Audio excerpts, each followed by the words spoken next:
Bien, buenas tardes, hermanos. Nos da mucho gusto que estén aquí con nosotros.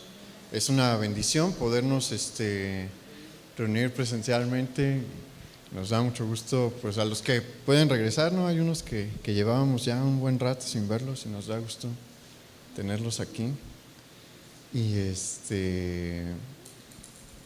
Y pues vamos a continuar con esta serie en la que hemos estado hablando sobre vivir una vida de fe, y no está totalmente ligada solamente tiene un punto en común con lo que hemos estado hablando con los jóvenes. Mire, el viernes pasado, si usted se acuerda, le hemos estado diciendo que una vez al mes hay una reunión especial para jóvenes, ¿no? En la que les compartimos a los jóvenes y a los papás, pues, temas actuales a los que ellos se están enfrentando, ¿no? Todos nos estamos enfrentando, pero la verdad es que como adulto a veces es más fácil cerrar los ojos y decir, pues yo hago mi vida, voy a mi trabajo y me regreso, ¿no? Y que los jóvenes hagan lo que quieran. Y sabe que si lo hacen, si usted va al centro histórico y pasa por la avenida Madero, pues le va a dar pena lo que hay allí, porque toda la avenida Madero está pintarrajeada. No sé si usted sabe, yo por mi trabajo y también porque me gusta, todos los días hasta el domingo, ¿no? Tengo que leer y escuchar noticias. Y la semana pasada sacaron un artículo hablando sobre cómo Morelia, por distintas razones, ¿no?, está a un pasito de perder su categoría de patrimonio cultural de la humanidad. Entre otras causas, una es que no se ha tenido cuidado de salvaguardar estos edificios de siglos, puertas que tienen siglos ahí, que durante mucho tiempo se estuvieron cuidando, pues las han intentado quemar, las han pintarrajeado, han dañado. ¿Por qué? Porque el padre de familia, los padres de familia deciden cerrar los ojos y dejar que los muchachos hagan lo que quieran, o no presta atención con sus hijos y lo que les está pasando a sus hijos. ¿Y sabe qué es lo que sucede siempre que los padres de familia se duermen? El enemigo jala a los hijos. Y bueno, hoy vamos a hablar, el título de nuestro mensaje el día de hoy es Teniendo cuidado de la promesa. Porque, mire, vamos a ubicarnos en la historia que hemos estado analizando de Abraham, ¿no? Dios probó su fidelidad para con Abraham en el monte Moria, cerca de Jerusalén, como habíamos visto. Y Dios le dice a Abraham: no quiero a tu hijo, no quiero que sacrifiques a tu hijo, quería ver tu corazón, ¿no? Y después de este evento, pues la vida de Abraham continúa y es igual a la vida de todos los hombres. ¿Y cómo es la vida de todos los hombres? Pues con tiempos buenos y con tiempos malos. En Génesis 22, del versículo 23 al 24, vamos a encontrar que Abraham recibió buenas noticias. Acuérdese que estamos hablando del 2000 antes de Cristo. No hay para nada celulares, no hay internet, no hay telégrafo, no hay teléfono, fax, nada de eso, ¿no? La manera de enterarse de eventos familiares tarda su tiempo en llegar, ¿no? Si la familia es pudiente, lo que hace es que manda un mensajero. Si sabe dónde está el otro familiar, mandan un mensajero, le tienen que pagar. Y pues dura 2, 3 días, 2, 3 meses, puede durar hasta años en llegar a dar un mensaje. No sabemos cuál era la situación de Abraham y cómo consideraban la distancia sus familiares, pero aquí encontramos que le llegan noticias de su hermano Nacor. Acuérdense que su hermano Nacor se queda en Harán, la ciudad en el norte de Mesopotamia, de la zona mesopotámica donde murió su padre, Taré, el padre de Abraham y Nacor. Taré muere ahí en Harán, y pues le llegan noticias diciéndole que pues su hermano fue bendecido con descendencia y tuvo 12 hijos. En ese tiempo esa es una muy buena noticia. ¿Por qué? Porque se garantiza la subsistencia de esta línea genealógica, ¿no? Entonces esas son noticias que seguramente le dieron mucho gusto a Abraham, como a cualquiera le da gusto el nacimiento de un familiar. Por ejemplo, a mí me tocó ser tío hace unas semanas y la verdad yo no sabía lo que se sentía ni tenía muchas expectativas, y sí se siente bien, ¿no? Es una sensación bonita el que hay un nuevo miembro en la familia, ¿no? Y un miembro cercano a la familia. En este momento, cuando se entera Abraham, pues ya no son chiquitos, ¿no? Los 2 hijos ya son adultos y probablemente ya tienen descendencia, pero es algo que le llena de alegría. Y como hay momentos así de alegría y de gozo, pues también hay momentos de tristeza, ¿no? Como en Génesis capítulo 23, versículo 1. Acompáñenme ahí, porque dice: fue la vida de Sara 127 años, tantos fueron los años de la vida de Sara, y murió Sara en Kiriat Arba, que es Hebrón, en la tierra de Canaán, y vino Abraham a hacer duelo por Sara y a llorarla.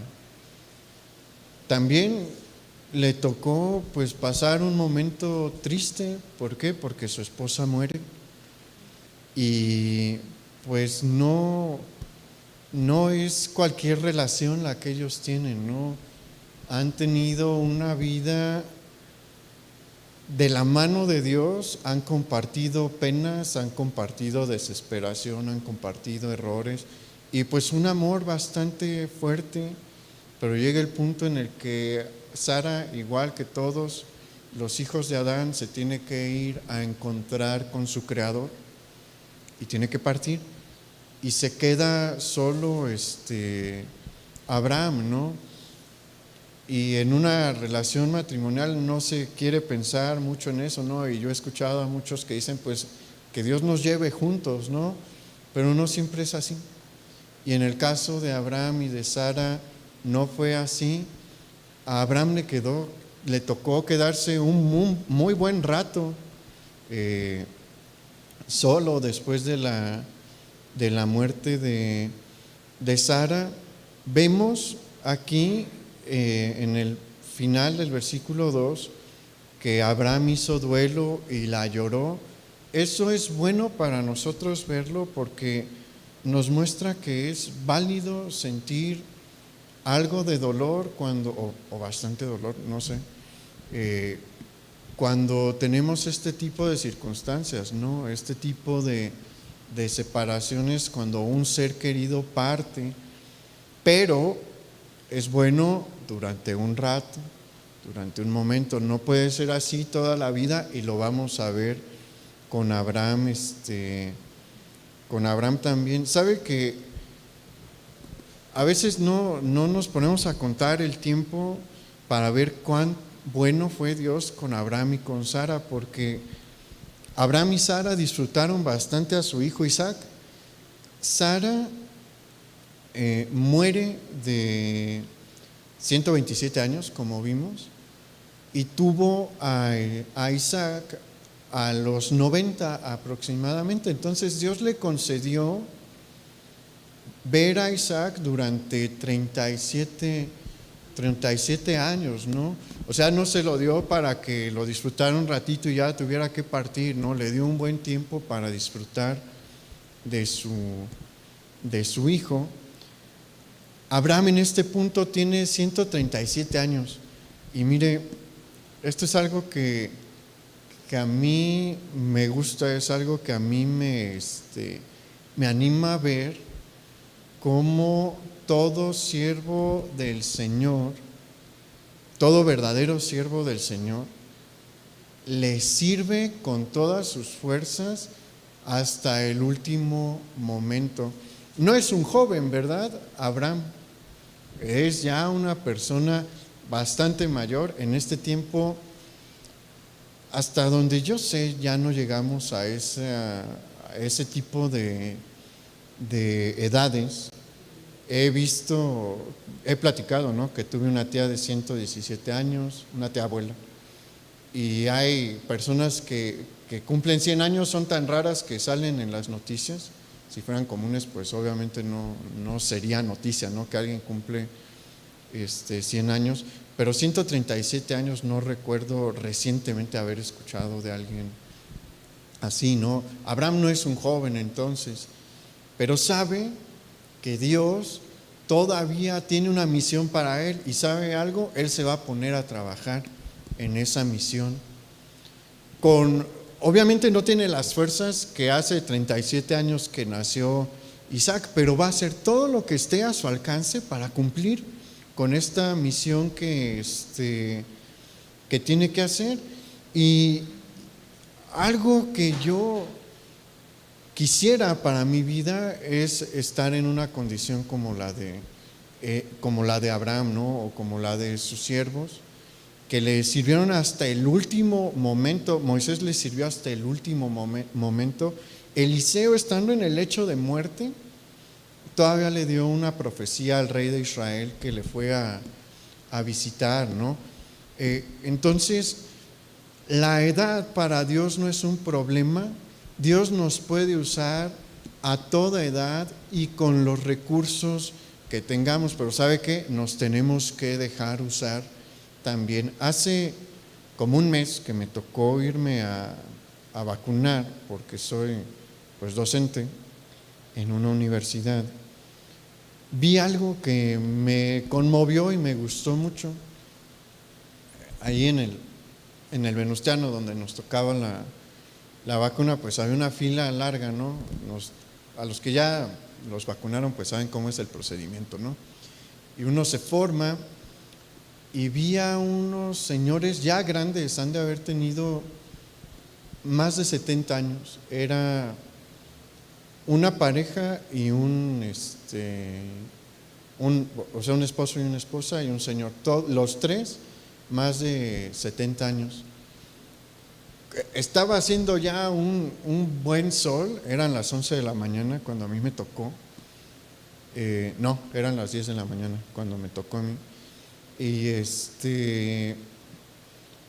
Pero ya estaba haciendo sol, llevaban camisa de manga larga por el sol, gorra, los tres, repartiéndoles Nuevos Testamentos a los que estaban allí formados.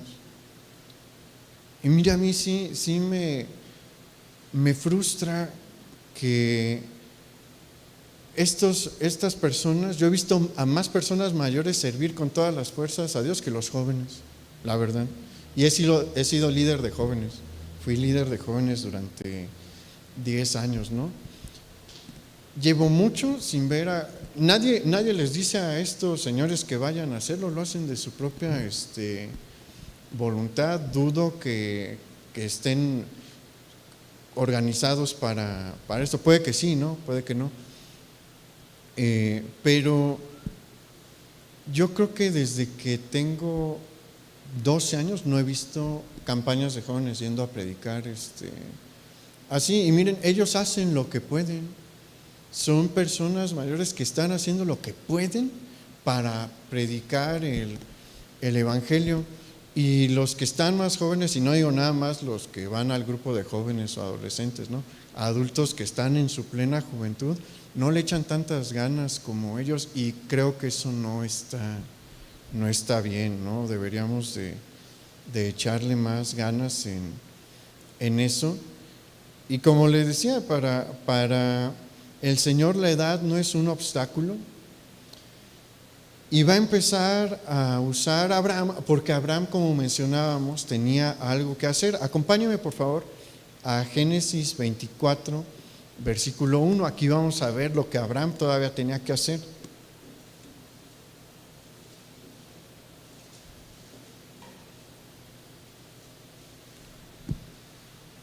Génesis 24, 1 dice: era Abraham ya viejo y bien avanzado en años, y Jehová había bendecido a Abraham en todo. Y dijo Abraham a un criado suyo, el más viejo de su casa, que era el que gobernaba en todo lo que tenía: pon ahora tu mano debajo de mi muslo, y te juramentaré por Jehová, Dios de los cielos y Dios de la tierra, que no tomarás para mi hijo mujer de las hijas de los cananeos entre los cuales yo habito, sino que irás a mi tierra y a mi parentela, y tomarás mujer para mi hijo Isaac. Y el criado le respondió: quizás la mujer no querrá venir en pos de mí a esta tierra. ¿Volveré pues tu hijo a la tierra de donde saliste? Y Abraham le dijo: guárdete que no vuelvas a mi hijo allá. Jehová, Dios de los cielos, que me tomó de la casa de mi padre y de la tierra de mi parentela, y me habló y me juró diciendo: a tu descendencia daré esta tierra, él enviará su ángel delante de ti, y tú traerás de allá mujer para mi hijo. Y si la mujer no quisiere venir en pos de ti, serás libre de este mi juramento, solamente que no vuelvas allá a mi hijo. Entonces el criado puso su mano debajo del muslo de Abraham su señor y le juró sobre este negocio. Bien, esto de la juramentación poniendo la mano debajo del muslo es una tradición de ese tiempo, no tiene gran significado. Lo que tiene significado es todo lo que está pasando aquí, ¿no? Abraham en este punto tiene entre 139 y 140 años y sabe bien lo que tiene que hacer. Isaac es un tesoro precioso. ¿Por qué? Porque es el hijo de la promesa y es algo que debe de cuidar en todos los sentidos Abraham. Y aquellos que son padres de familia o lo van a hacer, sus hijos están en esa misma condición. Cada hijo que tienen es un regalo dado por Dios, un regalo precioso que no se va a repetir. No hay manera en la que pueda usted generar un hijo idéntico al que tiene. Cada hijo va a ser distinto, cada hijo va a tener características distintas y cada uno es un tesoro que le está dando Dios y lo debe de cuidar igual que Abraham. Cuidar no es chiquear, son cosas completamente distintas, ¿no? Una cosa es procurar y estar al pendiente de que los hijos estén por el camino del Señor y otra cosa es darles todo lo que quieren.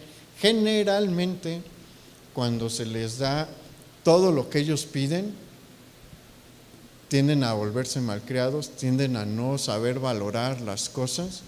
Eso no se debe de hacer, pero sí se debe de tener cuidado de ellos, se debe de guardarles. ¿Usted cree que Isaac no tenía quehaceres? Claro que tenía quehaceres y responsabilidades. Al final vamos a ver que le tocaba trabajar. O sea, sí era el hijo de la promesa, pero Abraham nunca le dijo: ¿sabes qué? Todo para ti, tú no te esfuerces, tú no trabajes, tú dedícate a gozar la vida. No, lo puso a trabajar. Y los trabajos que realizaban eran mucho más difíciles que los de ahorita porque no hay ventajas tecnológicas en este tiempo. Entonces, pues sí le dio pues cosas buenas, sí, porque Abraham tenía mucho dinero, es de los personajes más ricos que vamos a encontrar en la Escritura, pero a pesar de eso no le dijo, tú descansa la vida y reposa y gózate, no, lo ponía a trabajar. Me acuerdo mucho, no sé quiénes de ustedes se acuerden de Miguel Lim. Llegó a venir en algunas ocasiones cuando la iglesia estaba empezando. Él es un pastor de Canadá y una vez nos comentó que en la iglesia que él tenía allá en Canadá tenía un amigo suyo que pues tenía mucho dinero, era un millonario y pues tenía hijos, y que una vez él fue a un Pizza Hut y se encontró a su hijo en la caja registradora, al hijo de su amigo, ¿no?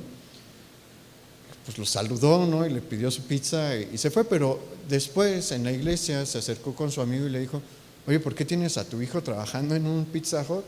Y el Señor le dijo, porque él tiene que aprender lo que vale ganarse el dinero. Si él no aprende esa lección, cuando yo me muera y herede, va a despilfarrar todo lo que por lo que yo trabajé, ¿no? Entonces tiene que aprender a trabajar, tiene que aprender a valorar el dinero. Bueno, esa es una cosa, ¿no? Pero de lo que Abraham se tiene que ocupar ahorita es de la pareja de Isaac. Obviamente usted no puede elegir por su hijo o por su hija, pero sí los puede instruir.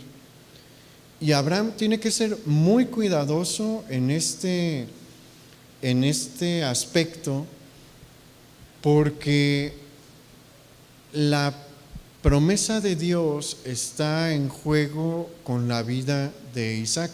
Abraham ya hizo su vida. Abraham ya fue a Dios, ya le fue fiel a Dios. Él ya cumplió con las pruebas más difíciles de su vida, cuando es puesta a prueba su fe. Pero Isaac todavía es joven para estos tiempos, ¿no? En la actualidad ya no sería tan joven, pero en el tiempo de Abraham todavía es relativamente joven. Y sí tiene una preocupación, como todo padre de familia la debería de tener. Todo padre de familia debería de estar preocupado por la persona con la que se va a unir en matrimonio su hijo o su hija. Y Abraham, conociendo la promesa que tiene de Dios, sabe que hay dos cosas que no pueden pasar. Una, no puede casar a Isaac con una cananita. Y ahorita vamos a desglosar por qué. Y la otra, bajo ninguna circunstancia Isaac puede volver a Mesopotamia. Esas son dos cosas que no puede permitir que pasen. Y estas dos cosas se las va a imponer como tarea a su siervo. Su siervo es Eliezer, el mayordomo de su casa, y el juramento es que él se comprometa a estas dos cosas: a buscarle una esposa de entre su parentela que está en Harán. No puede ser en Ur de los Caldeos porque eso está lejísimos. Tiene que ir a Harán. ¿Se acuerda que recibió buenas noticias de su hermano Nacor? Son buenas noticias porque Abraham también sabe que puede buscar allí esposa para su hijo Isaac. Y entonces una parte del juramento es eso: ve y busca una esposa de entre mis parientes que están en Harán, entre los descendientes de mi hermano Nacor. Y la otra parte del juramento es: bajo ninguna circunstancia dejes que Isaac regrese a Harán o a Ur de los Caldeos. No dejes que vuelva a la tierra de mis padres. ¿Por qué? Bueno, en primer lugar, Abraham no quiere que Isaac se mezcle con los paganos de la tierra de Canaán. ¿Cómo es la situación en la tierra de Canaán? Todos son descendientes de Cam. ¿Se acuerda que son tres los hijos de Noé? Cam, Sem y Jafet. Bien, Cam tiene su detalle. Cam humilló a su padre, ¿se acuerda? Cuando pues no sabemos la razón por la cual Noé tomó la mala decisión de emborracharse, y se emborracha y se desnuda en su tienda. No estaba dando un espectáculo público, ¿no? Él estaba en su tienda, no sabemos si tenía mucho calor, se quitó toda la ropa, ¿no? Y cuando pasa Cam por ahí, porque seguramente su papá estaba echando relajo, entra y se burla, y en lugar de decir, de buscar honrar a su papá y decirle, oye, papá, no, vamos a vestirte, ¿no? Llama a sus dos hermanos, le pareció muy cómico, y llama a sus dos hermanos para que se burlen junto con él, Jafet y Sem. Quién sabe qué le hayan dicho a Cam, no le dicen nada, pero honran tanto a su papá que no se atreven a verlo sin ropa. Se ponen las ropas de Noé, uno jalándola de un lado, el otro de otro, y empiezan a caminar de espaldas hasta cubrir a su padre. Y cuando Noé se despierta y le platican lo que pasó, maldice a Cam. ¿Por qué? Porque lo deshonró de una manera terrible, ¿no? Entonces, toda la descendencia de Cam se va a concentrar en la zona de Canaán y en la parte del norte de África, ¿no? Entonces, los habitantes de la tierra donde está Abraham son cananitas. Él viene de la línea de Sem, y sus parientes, Nacor y todos sus descendientes, vienen también de la línea de Sem. Y se acuerda que Dios había prometido, cuando Noé se da cuenta de todo esto, de la situación de Cam, maldice a Cam, pero bendice a Sem y da una profecía sobre Sem. Y esa profecía da a entender que la línea mesiánica va a venir a través de él, ¿no? Entonces, Abraham va a intentar guardar la línea mesiánica en la familia de Sem y va a procurar una descendencia a través de una hija de Sem también. Entonces, eso es algo que hay que hacer. Hay otra situación. Ahorita obviamente eso no es importante cuando usted esté viendo la pareja de su hijo o de su hija, no importa de qué raza vienen ni nada de eso. El otro detalle, sí, hay otra razón por la cual Abraham no quiere una cananita para su hijo Isaac. La cosa es que la descendencia de Cam, que está en Canaán y en el resto del mundo por donde se dispersaron, llevan siglos de haber abandonado al Dios de su padre Noé y se han entregado a la idolatría. Específicamente en Canaán hay cosas del culto idolátrico que son terribles. Practican cosas terribles que se presentan en todos lados. Por ejemplo, tanto en Canaán como en Mesopotamia, como en Grecia y en Roma, se tiende a practicar la prostitución sagrada. Hay prostitutas en los templos de ciertas diosas, ¿no? Y de ciertos dioses. Eso se practica también en Canaán. En casi todos hay algún tipo de sacrificio humano, pero el sacrificio humano que se practica en Canaán hasta da escalofrío, la verdad. En Canaán está uno de los ídolos más populares, es Moloch, y el culto a Moloch tiene la particularidad del sacrificio de niños, y pueden ser niños desde recién nacidos hasta de 3, 4 años. Los queman vivos, a unos los meten a hornos, a otros los fríen, haga de cuenta como en un comal, los acomodan en un disco enorme de metal, abajo ponen una hoguera, el disco es sostenido por la estatua de Moloch y pues el disco se empieza a calentar y hasta que se mueren los niños están ahí, hasta que son consumidos por completo, ¿no?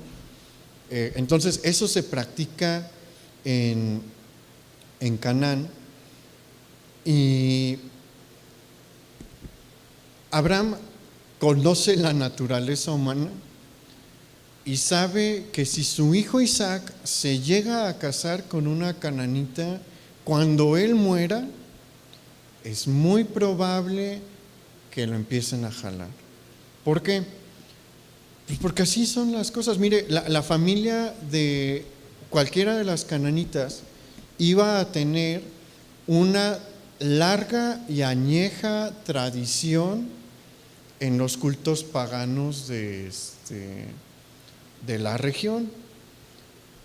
Iba a ser algo difícil de dejar. ¿Por qué? Porque aparte de esa añeja tradición, toda la familia está alrededor. ¿Y a poco la familia no ejerce presión?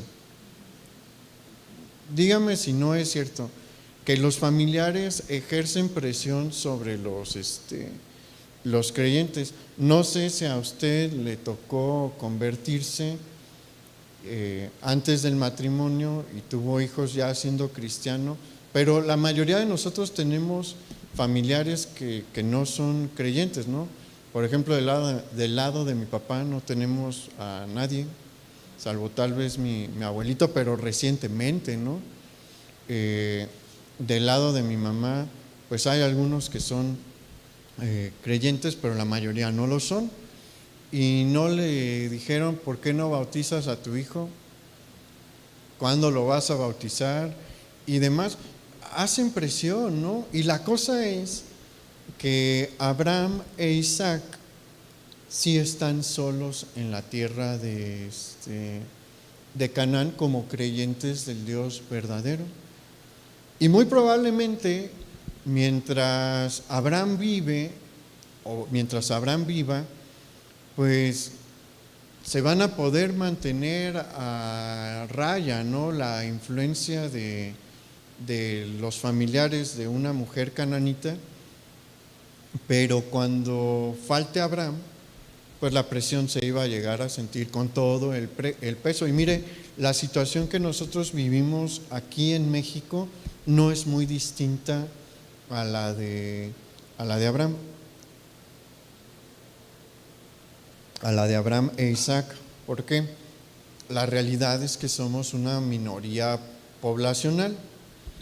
Ha habido incrementos, sí, en la población cristiana en nuestro país. En el último censo sí hubo algo de incremento, pero son mínimos porcentuales. O sea, la verdad sí somos, gloria a Dios, ¿no?, que gente se está convirtiendo. Pero no es algo como para decir México ya es una nación cristiana, ¿no? Son aumentos del 1 o el 2%. Hubo un incremento muy grande en el ateísmo y eso es algo que debería de llamarnos la atención también. Pero el 85% de la población es practicante de una u otra manera del catolicismo romano aquí. Entonces, y dependiendo de la región, las regiones donde más crecimiento del cristianismo hay son un poco el norte, no creo que haya tanto. En el sur es donde ahorita hay más crecimiento, pero nosotros vivimos en Morelia, Michoacán, ¿no?, en el centro del país, y es de la zona más cerrada, ¿no?, al evangelio tradicionalmente. Entonces, mire, esto es lo bonito de la Biblia, que hay historias con las que nos podemos identificar. Abraham e Isaac estaban en situaciones parecidas a las que nosotros vivimos, y lo que Abraham dijo: de ninguna manera voy a permitir que mi hijo se case con una que no tiene nuestra fe, porque corremos el enorme riesgo de que mi hijo sea jalado. Y si eso se hubiese llegado a dar, se hubiera perdido la promesa que había sobre la vida de Abraham y sobre su descendencia. O sea, hay mucho en juego aquí. Y la familia de Nacor no es no es del todo creyente, pero tienen una condición distinta a los cananitas. ¿Por qué? Porque es distinta a la de los cananitas, porque conocen del Dios de Abraham. Eso sí podemos estar seguros, porque Abraham ya sale con la fe en el Dios verdadero de Ur de los Caldeos, ¿no? Y Abraham sale con esa promesa de Ur de los Caldeos. Probablemente se la platicó a su papá Taré, probablemente se la platicó a su tío, a su hermano Nacor. Y en algún momento, yo sí estoy seguro que en algún momento recibieron las noticias, ¿no? De una u otra forma, de que el Dios de Abraham cumplió su promesa, ¿no? Y hay otra ventaja que hay aquí. Abraham específicamente le está pidiendo a su siervo que se traiga a una de las descendientes de Nacor. ¿Por qué? Porque en esa situación ella va a tener que dejar su tierra igual que él, su parentela igual que él, sus costumbres, porque aunque en Harán hay un culto idolátrico, tiene diferencias con el culto idolátrico que hay en Canaán, no son las mismas costumbres, hay muchas variaciones. Entonces, pues se va a desprender, ¿no?, de su contexto familiar. Y ahí Abraham tiene la posibilidad de trabajar con ella y mostrarle al Dios verdadero, y el Dios verdadero también se le va a revelar a ella, ¿no? Ahorita vamos a ver cómo se llama, si no conoce la historia. Se va a revertir. Lo que Abraham no quiere que pase con su hijo, va a pasar con la hija la descendiente de Nacor. Isaac y Abraham van a trabajar porque ella pues se entregue al Dios verdadero. Aquí, ojo muchachos, no crean que les estoy dando ánimos para que conviertan a alguien, no. Por lo que yo he visto, y he tenido muchos amigos jóvenes, y también presta atención en esto usted, papá, cuando se convierten por relaciones amorosas, por eso os digo entre comillas, en muchos casos no es una verdadera conversión.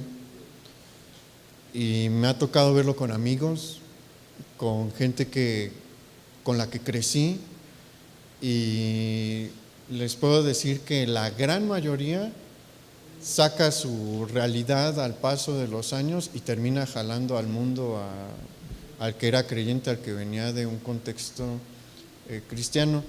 Este es un caso, hay que ubicarnos en el contexto histórico, ¿no? Estamos en el 2000 antes de Cristo. Sí hay cristianas, muchachos, hay que buscarle, pero sí hay. Aunque estamos en la zona donde menos población cristiana hay, sí hay. Entonces, ¿qué es lo que quiero que vea aquí usted, papá? Tiene que buscar a alguien que sea un verdadero creyente, porque si no, el que su familia siga en los caminos del Señor está en un terrible riesgo. Y conozco casos que a mí me pesan, honestamente. Tengo un amigo, todavía es mi amigo, él debería de ser la cuarta generación de creyentes. A su abuela le compartieron de los primeros misioneros que llegaron cuando se abre la puerta al cristianismo con las leyes de reforma de Juárez. O sea, imagínense del tiempo que estoy hablando, estamos hablando de 1860 y algo. A su bisabuela, no era su abuelo. Él ahorita ya no está en los caminos del Señor, ¿no? ¿Por qué? Pues porque se empezaron a dar este tipo de situaciones, pero dése cuenta de la riqueza que se está perdiendo. No es fácil decir, en nuestro país somos 4 generaciones de cristianos, lo podría decir, pero ya no. ¿Usted quiere que eso pase? Échenle ganas con sus hijos. Es algo en lo que sí tenemos que prestar atención.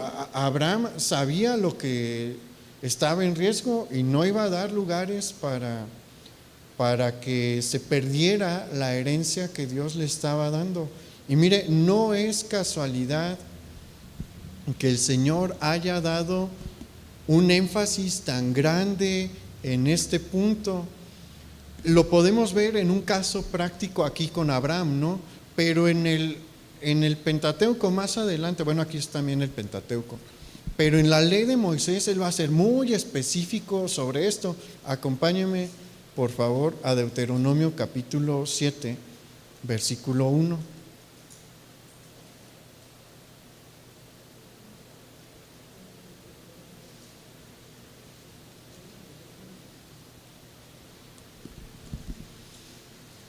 Deuteronomio capítulo 7, versículo 1 dice: Cuando Jehová tu Dios te haya introducido en la tierra en la cual entrarás para tomarla, y haya echado de delante de ti a muchas naciones, al Eteo, al Gergeseo, al Amorreo, al Cananeo, al Fereceo, al Heveo y al Jebuseo, 7 naciones mayores y más poderosas que tú, y Jehová tu Dios te haya entregado las haya entregado delante de ti, y las hayas derrotado, las destruirás del todo, no harás con ellas alianza, ni tendrás de ellas misericordia.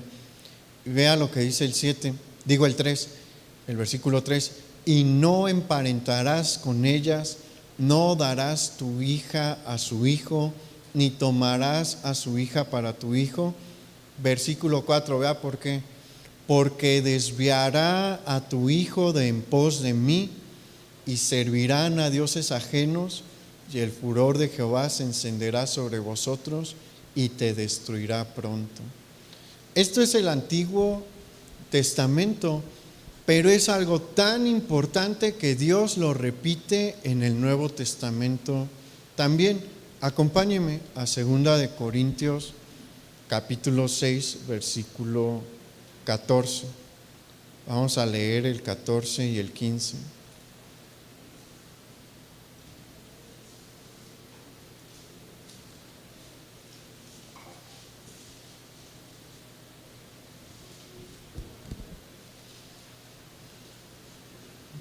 Dice 2 Corintios 6, 14 y 15: No os unáis en yugo desigual con los incrédulos, porque ¿qué compañerismo tiene la justicia con la injusticia?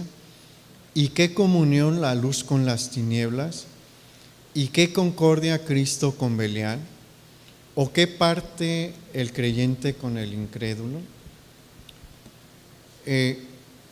Es muy claro, el Señor conoce el corazón del hombre y de la mujer, porque aquí está hablando de hijos e hijas, y por eso en el versículo 4 de Deuteronomio 7 nos dice qué es lo que va a pasar. Y cada vez que esto se presentó en Israel, sucedió tal cual como el Señor lo dijo. Cuando Salomón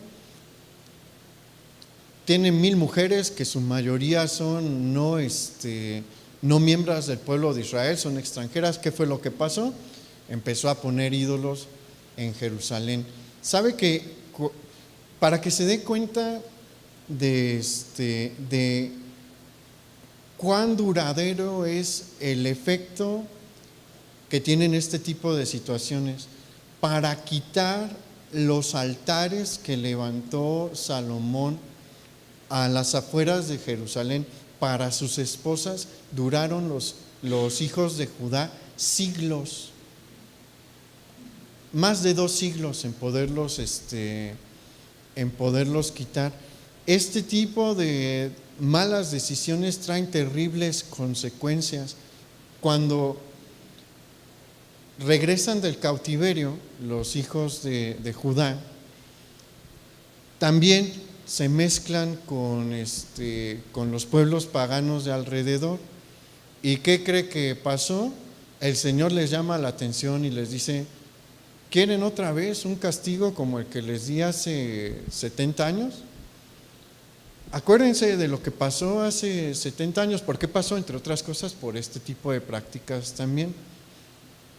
¿Qué consecuencias hubo? Tuvieron que despedirse de sus esposas, despedirse de los hijos que habían tenido con ellas. Son situaciones que traen mucho dolor, que traen consecuencias a muy largo plazo.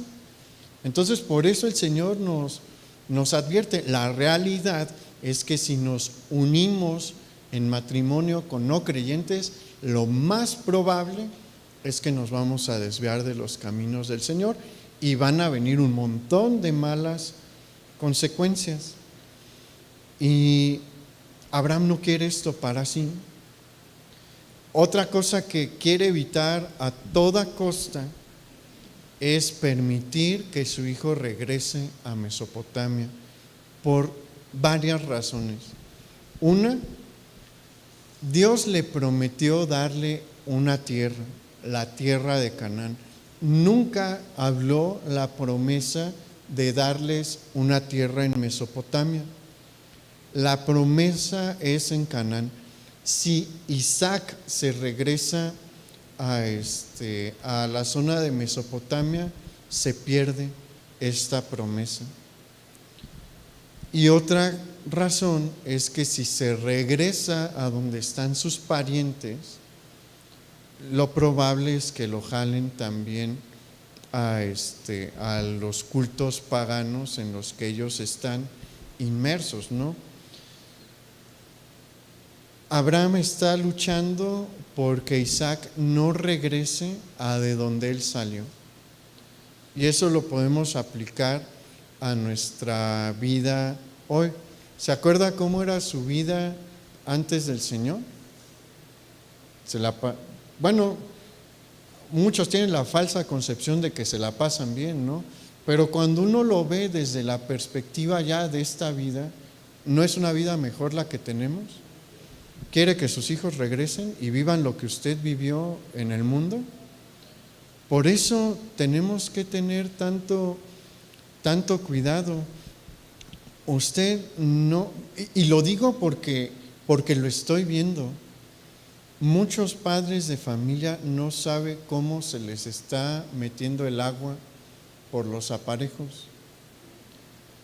¿Por qué? Porque yo no digo y nunca recomendaría que los padres sean policías de sus hijos. Nunca lo fueron conmigo, pero siempre hubo una muy buena comunicación con mis papás. Siempre he tenido confianza con ellos, siempre hubo puertas abiertas. Y con esa situación, pues yo siempre les contaba lo que me pasaba, lo que me decían, y sabían cómo aconsejarme. Si usted no desarrolla una buena relación con sus hijos, no se va a dar cuenta de cómo están invadiendo su mente, y la están invadiendo. Yo estoy impresionado, la verdad, de las jovencitas tan radicales a las que le he tenido que dar clases. Increíblemente radicales, y estamos hablando de jovencitas de 17, 18 años. He tenido también súper radicales de 19 y 20.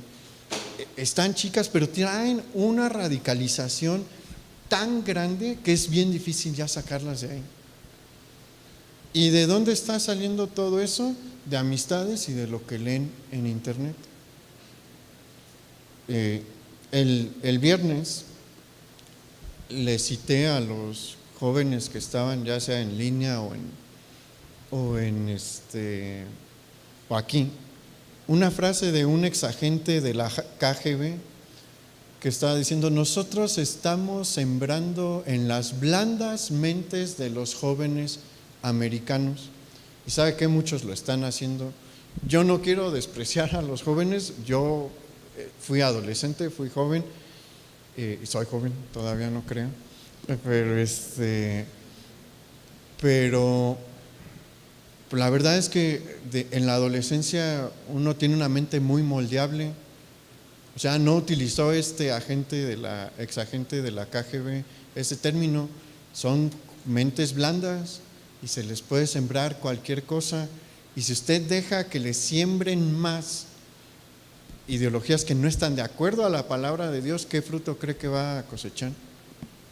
Si usted no está al pendiente como padre y madre de familia de sembrar constantemente palabra en sus hijos, el mundo ya está sembrando, y por medios que son cómodos y divertidos. Y las amistades siembran también. Entonces es un trabajo grande el que usted tiene como padre de familia. Abraham se lo tomaba muy en serio y Abraham se puso a trabajar. Pero ¿sabe qué? Cuando usted hace su trabajo, Dios hace cosas súper bonitas, ¿no? Este es uno de los pasajes más bonitos que vamos a encontrar en la Biblia, la manera en la que Isaac tiene a su esposa. Vamos ahí a Génesis 24, versículo 12. Porque pues vimos que el siervo Eliezer hizo el juramento, ¿no? Eliezer es creyente porque él lleva décadas sirviendo a Abraham y ha visto todo lo que hace el Dios de Abraham y se entrega a creer en él también. Y le toca emprender un viaje. El viaje a Harán es un viaje de meses. Y pues va en fe porque probablemente él no conoce a Nacor, mucho menos a sus descendientes. Imagínense cómo está, ¿no? Porque llega a Harán y pues sí está nervioso, yo creo, preocupado, y aquí lo que va a hacer es orar. Mire, en el versículo 12, y dijo: oh Jehová, Dios de mi señor Abraham, dame, te ruego, el tener hoy buen encuentro y haz misericordia con mi señor Abraham. He aquí, yo estoy junto a la fuente de agua, y las hijas de los varones de esta ciudad salen por agua. Sea pues que la doncella a quien yo dijere: baja tu cántaro, te ruego, para que yo beba, y ella respondiere: bebe, y también daré de beber a tus camellos, que sea esta la que tú has destinado para tu siervo Isaac, y en esto conoceré que habrás hecho misericordia con mi señor. Él no tiene de otra más que buscar a Dios. ¿Y qué hace? Buscar a Dios. Y le dice: Señor, ayúdame porque quiero. Él también entiende lo que está en juego, él también entiende lo que está pasando. Abraham no puede hacer este viaje. ¿Por qué? Porque tiene 140 años, ¿no? No tiene las fuerzas ya físicas para hacerlo, pero su siervo sí, su siervo ama también a Dios y le dice: Señor, ayúdame, porque no puedo. Y es válido que usted lo haga también como padre de familia, buscar la ayuda de Dios. Claro que es válido, pero Dios lo provee. Lo que pidió no era fácil, lo que pidió no era sencillo, porque él es un extranjero, trae una caravana, seguramente no pequeña, y pues tiene su estrategia, ¿no? Él sabe, como es costumbre de estos tiempos, que una de las tareas de las mujeres en ese tiempo era ir por el agua a los pozos, ¿no? O a las fuentes de agua de la ciudad. Y generalmente son las jovencitas, ¿no? Las hijas las que tienen este trabajo. Dice: pues por aquí van a pasar todas, ¿no? Alguna debe de ser. Dios, guíame.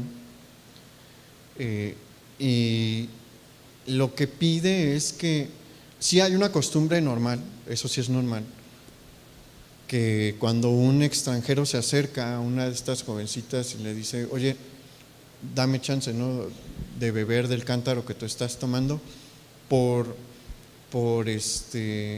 las costumbres de este tiempo. Nadie se lo iba a negar. Lo que sigue es lo distinto, ¿no?, que ella tenga la iniciativa de ir y darle de beber a todos sus camellos. Esa es una actitud de siervo.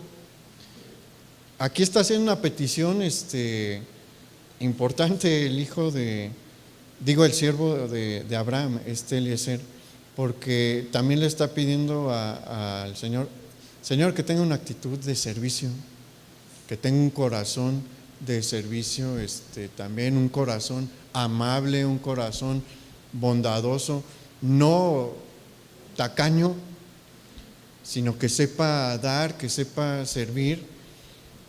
¿Y qué cree que Dios hizo? Todo lo que pidió el siervo. ¿Por qué? Porque cuando uno es fiel con Dios, cuando uno está buscando hacer la voluntad de Dios, Dios mueve su mano. Dios sabe cómo mover su mano. A veces uno no se imagina cómo pasa. En el momento que uno menos piensa, sucede y Dios mueve todas las cosas. Pero usted tiene que ser fiel con Dios, como lo fue Abraham y como lo fue Eliezer. ¿Se requiere sacrificios? Usted ya vio conmigo todos los sacrificios que Abraham tuvo que hacer. Tuvo que hacer sacrificios. Eliezer, sí. Este viaje no era fácil, no era un viaje de turismo y de disfrutar. Hay que pasar por zona montañosa. ¿Ha andado en caballo? Cuando yo no, obviamente no soy jinete, pero después de que uno anda en caballo, duele, ¿no? Bueno, ellos son personas que sí están más acostumbradas a montar, pero imagínense lo que es un viaje de 3 meses en camello o de 4 meses en camello, por zona montañosa, por zona árida. ¿Cree que se disfruta mucho? No, pero Eliezer era un siervo fiel con su señor Abraham y con Dios. Y cuando Dios ve este tipo de fidelidad, Él responde. Pero hay que hacer sacrificios. Hay que hacer sacrificios. Y lo que sucede, nos cuenta la Escritura, es que ve a una que aparte está bonita y se le acerca, ¿no? Y dice: oye, ¿me das para beber? Dice: sí. ¿Y eso es tu caravana? Dice: sí. Espérame a que no te vayas hasta que yo le haya dado de beber a todos tus camellos y la gente que está en tu caravana. Mire, fíjese, vamos a leer en el versículo 15. Dice: y aconteció que antes que él acabase de hablar, he aquí Rebeca, que había nacido en Betuel, hijo de Milca, mujer de Nacor, hermano de Abraham, la cual salía con su cántaro sobre su hombro. Y la doncella era de aspecto muy hermoso, virgen, a la que varón no había conocido, la cual descendió a la fuente y llenó su cántaro y se volvía. Entonces el criado corrió hacia ella y dijo: te ruego que me des a beber un poco de agua de tu cántaro. Ella respondió: bebe, señor mío. Y se dio prisa a bajar su cántaro sobre su mano y le dio a beber. Y cuando acabó de darle de beber, dijo: también para tus camellos sacaré agua hasta que acaben de beber. ¿Cuánta agua cree que beben los camellos? ¿Quién cree que la sacaba? Ella. Él no. No porque no fuera flojo o machista. Él estaba viendo pues lo que había pedido, ¿no? Y toda la respuesta que él esperaba, Dios se la dio. Y después, más adelante ahí en el mismo capítulo 14, léalo, si le gustan las historias de amor, léalo. Esa es una buena historia de amor. Rebeca lleva a Eliezer con su padre, con su familia y sus hermanos, y les platica, ¿no? Y les dice: yo soy siervo de Abraham, su pariente. y pues les platica cómo era lo que él le había pedido a Dios. Y pues viene, en ese tiempo se acostumbra pagar un precio por la novia. No es que la compraran, ¿no? Sino que en señal de cuánto considera la familia que vale o sea, no de valor monetario, sino de lo preciosa que es y cuánto vale, pues se da un regalo a la familia y a ella. Y pues Abraham es un hombre muy rico, ¿no? Y le da varias joyas a ella. Y bueno, si le interesa leer Génesis, vea cómo al hermano le interesa, al hermano Labán le brillan los ojos, y siga leyendo, ¿no? Porque está interesante la historia. Y le dicen, ok, pues sí nos gustaría que se case con nuestro pariente, pero danos chance, ¿no? Quédate un poquito de más tiempo. Y él dice, no, esto ya es urgente, mi señor ya se ocupa a casar. Y ahí empiezan a negociar, ¿no? Y bueno, al final dicen, pues hay que preguntarle a ella también qué piensa, ¿no? Y me gusta muchísimo la respuesta de Rebeca. Fíjese lo que es Dios obrando, porque ella no conoce a Abraham, mucho menos a Isaac. No tiene idea de cómo es físicamente ni en su carácter, nada, ¿no? Tiene que abandonar la vida que siempre conoció, que es una vida cómoda porque les va bien a los hijos de Nacor en esta zona. Y pues es abandonar a su familia para siempre, no volverlos a ver, papá, mamá, hermanos, amigos, irse a una ciudad, a una zona que no conoce. Pero mire cómo reacciona ella, dice, y en el versículo 58, ahí en Génesis 24, y llamaron a Rebeca y le dijeron, ¿irás tú con este varón? Y ella respondió, sí, iré. Firme, ¿no? Vámonos. Y sí, vámonos, al siguiente día se fueron. Y después viene una de las escenas más bonitas que hay en la Biblia, desde mi perspectiva, ¿no? Para mí es una de las escenas más bonitas. Pásese al versículo 63. Dice, y había salido Isaac a meditar al campo a la hora de la tarde, y alzando sus ojos miró, y he aquí los camellos que venían. Y Rebeca también alzó sus ojos y vio a Isaac y descendió del camello, porque había preguntado al criado, ¿quién es este varón que viene por el campo hacia nosotros? Y el criado había respondido, este es mi señor. Ella entonces tomó el velo y se cubrió. Entonces el criado contó a Isaac todo lo que había hecho, y la trajo Isaac a la tienda de su madre Sara, y tomó a Rebeca por mujer, y la amó, y se consoló Isaac después de la muerte de su madre. Fue un regalo de Dios para Abraham y para Isaac. A Abraham le dolió lo que pasó con Sara, la separación con Sara. A Isaac también era su mamá, pero Dios envía a Rebeca para traerles una alegría en muchos sentidos. Alegría a Abraham porque sabe que por ahí va a continuar la promesa, y que se está garantizando una generación más bajo la promesa que le ha dado Dios, ¿no? Y a Isaac porque ya tiene esposa, tiene como 40 años aquí, entonces ya ocupaba a su esposa también. Pero mire, quiero que vea algo para terminar. Isaac no tuvo el mismo cuidado que Abraham con sus hijos. Él tuvo 2 hijos, Jacob y Esaú. Y pásese a Génesis 26, versículo 34. Dejaron que Esaú hiciera lo que quiso, y Esaú tomó malas decisiones a lo largo de su vida, entre ellas esta. Miren el versículo 34. Y cuando Esaú era de 40 años, tomó para mujer a Judit, hija de Beri, Eteo, y a Basemat, hija de Elón, Eteo, y fueron amargura de espíritu para Isaac y para Rebeca. ¿Cómo le hicieron la vida a Isaac y a Rebeca? Amarga, terrible, todo el tiempo. Más adelante vamos a ver que, si usted sigue leyendo Génesis, que Esaú va a buscar otra esposa de entre las hijas de los descendientes de Lot. No de Ismael, perdón. Entre los descendientes de Ismael, hermano de Isaac.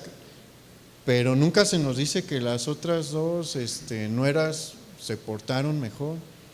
Le hicieron la vida difícil y pesada a Isaac y a Rebeca. ¿Y cómo cree que acabó el pueblo de Edom? De Esaú surgen los edomitas, sumergido en la idolatría. Una parte se salvó porque en los tiempos de la destrucción de Jerusalén, en el 70 después de Cristo, los edomitas se mezclaron con los judíos, los edomitas que quedaron, pero fuera de esos desaparecieron por completo. En la actualidad no hay más edomitas. Hay sangre de Edom entre los judíos actuales, ¿no? Pero una línea de Edom, una línea de Esaú ya no existe. ¿Por qué? Esaú hizo todo mal, tomó puras malas decisiones. Entonces, póngase a pensar, ¿no será importante cuidar el tesoro que Dios nos ha dado en los hijos? Y también, jóvenes, pónganse a pensar si quieren acabar como Esaú, porque miren, Isaac y Rebeca no podían detener a Esaú. Ya Esaú era un hombre, ¿no? Y tomaba sus propias decisiones y las tomó.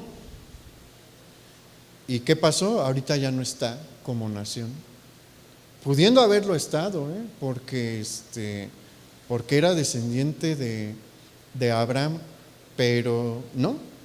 ¿Por qué? Acabó sumergido, se perdió de las bendiciones de Dios, se perdió en la idolatría y al final terminó desapareciendo.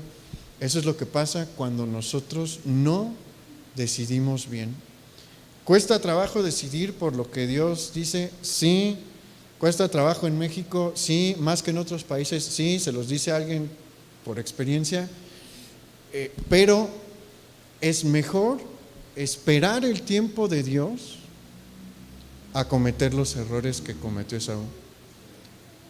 Vamos a orar.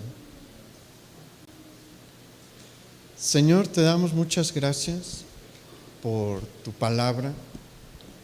Gracias, Señor, porque nos permites ver estos ejemplos de fe y nos hablas hoy a todos que tengamos cuidado de aquello que tú nos has dado,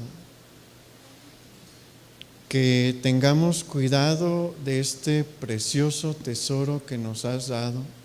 Tú quieres que levantemos nuevas generaciones que te sirvan. Tú quieres que levantemos nuevas generaciones que te conozcan. Y no es fácil, ciertamente no lo es, pero si somos fieles como Abraham, si sabemos lo que nos toca hacer y estamos dispuestos a pagar el precio, en su tiempo vamos a ver respuestas como las que vio Eliezer. Y veremos que todo lo que tú dijiste se cumple nuevamente y recibiremos alegría como la recibieron Abraham e Isaac cuando llegó Rebeca. Ayúdanos, Señor, a abrir los ojos y ver que no son tiempos fáciles y que el enemigo nunca ha quitado el dedo del renglón deseando quitarnos a nuestros hijos, deseando destruir a la siguiente generación. Ayúdanos a tener la actitud de Abraham y no permitirlo, hacer todo lo que esté en nuestro alcance para hacerlo. Te lo pedimos, Padre, en el nombre de Jesús. Amén. El Señor les bendiga mucho, hermanos, que tengan una bonita semana, una semana llena de bendiciones y alegrías.